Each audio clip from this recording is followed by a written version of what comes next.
In the winter of 2013, the cold winds of Minnesota ushered in a harrowing tale that would grip the local community and draw nationwide attention. Kira Steger, a 30-year-old committed clerk at a popular clothing store in the iconic Mall of America, captured the admiration of her colleagues and family with her enthusiasm, work ethic, and vibrant spirit. Her dedication to her job was evident. Kira was known never to miss a shift, making her sudden absence on February 23, 2013, alarming to those around her. Kira's co-workers, accustomed to her cheerful presence and punctuality, quickly became concerned when she failed to respond to their calls and text messages on that Saturday morning. As the hours passed without any sign of Kira, they reached out to her husband, Jeffrey Trevino, inquiring if he had seen her. Jeffrey, seemingly calm at first, informed them that she had left the house the previous morning, February 22, and hadn't returned. Although he expressed some worry, he reassured them that Kira had a habit of spending nights away from home without informing him, leading to a belief that perhaps she was at a friend's house or visiting family. That day, with heavy snow blanketing the region, Jeffrey speculated that Kira might have encountered difficulties on the road, possibly getting stuck or having issues with her cell phone battery. As concern morphed into urgency, Jeffrey filed a missing persons report with the police, and he subsequently informed Kira's family. This news fell like a hammer upon them. They were not prepared for the unsettling possibility that Kira was in danger, and a sense of dread settled over everyone. Kira Steger had come into the world on November 19, 1982, in Des Plaines, Illinois. Raised by her loving parents, Marcy and Jay Steger, Kira blossomed into a lively and caring individual, often described as a sweet daughter with a penchant for recognizing and nurturing the talents of those around her. Throughout her career at the Mall of America, she had worked tirelessly at Wet Seal and later transitioned to Delia's. Her relationships with co-workers were more than just professional. They were rooted in genuine friendship, creating an environment where Kira truly thrived.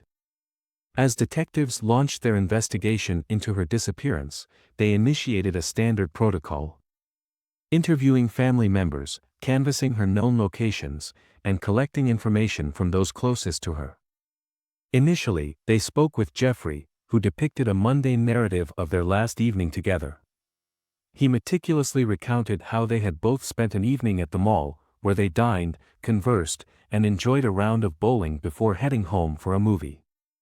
Jeffrey stated that Kira had seemed in good spirits, emphasizing there were no visible signs of conflict between them that night. On the following day, February 22, Jeffrey reported that Kira had left their shared home at approximately 8:30 a.m. He described her typical behavior and responsibility to be at work, showcasing her commitment. Although their relationship had its share of minor disagreements, Jeffrey did not believe these were serious enough to warrant concern. He claimed they were typical of most married couples. However, beneath the surface, tensions were brewing that Jeffrey may not have fully acknowledged. Investigators registered a critical piece of information: Kira was involved with another man, Ryan Wendt, her manager at Delia's. Unbeknownst to Jeffrey, Kira and Ryan had maintained a secret and intense relationship, which was evidenced by a significant number of text messages exchanged just around the time of her disappearance. The emergence of Ryan in the investigation would complicate matters significantly. While Kira's family distributed flyers throughout Bloomington, desperately seeking assistance and raising awareness about her disappearance, detectives had initiated a meticulous examination of Kira's digital footprint. Text records revealed that Kira had been corresponding with Ryan shortly before and during her last evening with Jeffrey. Despite Ryan's initial alibi being out of state during Kira's disappearance, detectives knew they had to ascertain the extent of his involvement. Scrutiny of his movements eventually confirmed that he had no relation to Kira's fate. He was ultimately dismissed as a suspect. While Kira's family was grappling with the agony of uncertainty, the detectives' investigative efforts sharpened. Surveillance cameras at the Mall of America captured Kira leaving work and meeting up with Jeffrey, which validated his account of their evening together. Nevertheless, days later, a shocking discovery emerged when security personnel uncovered Kira's white Chevrolet, abandoned in a parking lot of the mall over the weekend. Upon inspecting the vehicle, they noted ominous red smudges on the trunk lid, which spurred the need for immediate police intervention. The police retrieved Kira's purse from inside the car, which contained disturbing items, including forms related to divorce proceedings that hinted at possible discord within her marriage. This suggestion further fueled theories about her elusive behavior and potential intentions regarding her relationship with Jeffrey. The investigation was reaching a critical turning point, and as law enforcement examined the scene further, attention was drawn to a rolled-up trunk mat lying in the snow nearby. Subsequent forensic testing confirmed the dark stains were, indeed, Kira's blood, leaving detectives to grapple with the unsettling realization that she was likely no longer alive. With each passing moment, Kira's family experienced unbearable heartache as their hopes began to dwindle. They vegetated in uncertainty as detectives' attention shifted primarily to identifying those behind the wheel of Kira's vehicle before it was left in the parking lot. Remarkably, surveillance footage documented Kira's car leaving their house at 9:21 a.m. on February 23. However, the cameras yielded no clear indication of who might have been driving at that moment. This mystery of identity became heightened with the emergence of a hooded figure spotted at a nearby taxi stand shortly thereafter. Notably, the detectives tracked this cab to a location near Kira and Jeffrey's residence, leading them to speculate that this individual was indeed Jeffrey Trevino. As investigators delved deeper, they discovered a critical link. The hooded man had entered Jeffrey and Kira's house while Kira was still missing. The timeline raised considerable suspicion. Realizing the need for further inspection and crucial evidence, detectives proceeded to Jeffrey's residence, where the atmosphere upon entry appeared deceptively normal. Once inside the couple's home, forensic specialists embarked on their examination and quickly detected an abundance of blood stains dispersed throughout the master bedroom. As they employed luminol, a chemical that illuminates trace amounts of blood, the unseen truth began to emerge. The floor carpet radiated with an ominous glow, revealing a gruesome tableau that investigators were now faced with. Kira's blood had saturated the area, suggesting an intense violent struggle had taken place. In the following days, detectives meticulously scrutinized Jeffrey's car, in hopes of further evidence. While no blood stains or indications of a struggle were found within the vehicle itself, a pivotal discovery emerged. A gas station receipt indicated Jeffrey had purchased fuel just weeks prior, coinciding with the timeline of Kira's disappearance. Security footage from that gas station solidified their suspicions, as it captured Jeffrey, wearing a black hoodie similar to that of the man observed at the taxi stand. This was the smoking gun the investigators needed.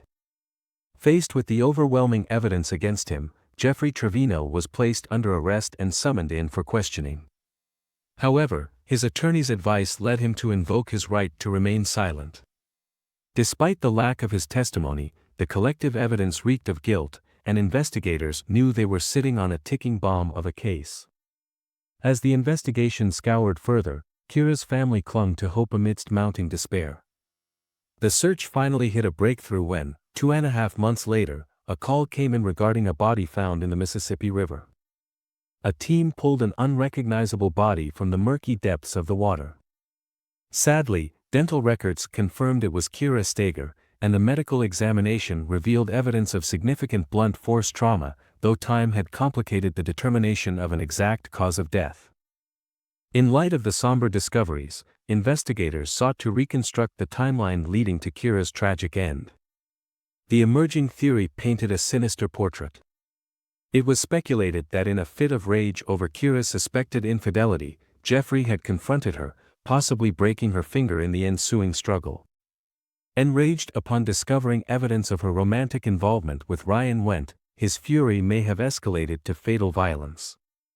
Consequently, investigators theorized that he had disposed of Kira's body by placing it in her car, traveling to the nearby river to mask the horrifying crime he had committed. The conclusion of the case brought both heartache and anger to Kira's family, who tackled their grief head-on during the trial process. Kira's sisters and parents articulated their pain and fury toward Jeffrey and the damning evidence that painted a clear picture of betrayal and violence.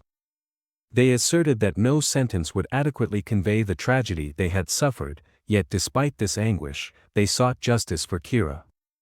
In October 2013, Jeffrey Trevino was officially charged and ultimately convicted, with the jury deeming the murder a crime of passion rather than one of premeditated malice.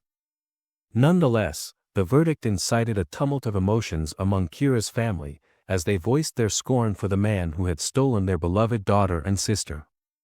Jeffrey was sentenced to 27.5 years in prison, with the possibility of parole surfacing in 2031, a decision that would resonate painfully for Kira's family, who concluded their long battle for justice by voicing the bitter truth. Kira's irreplaceable presence would never be reclaimed.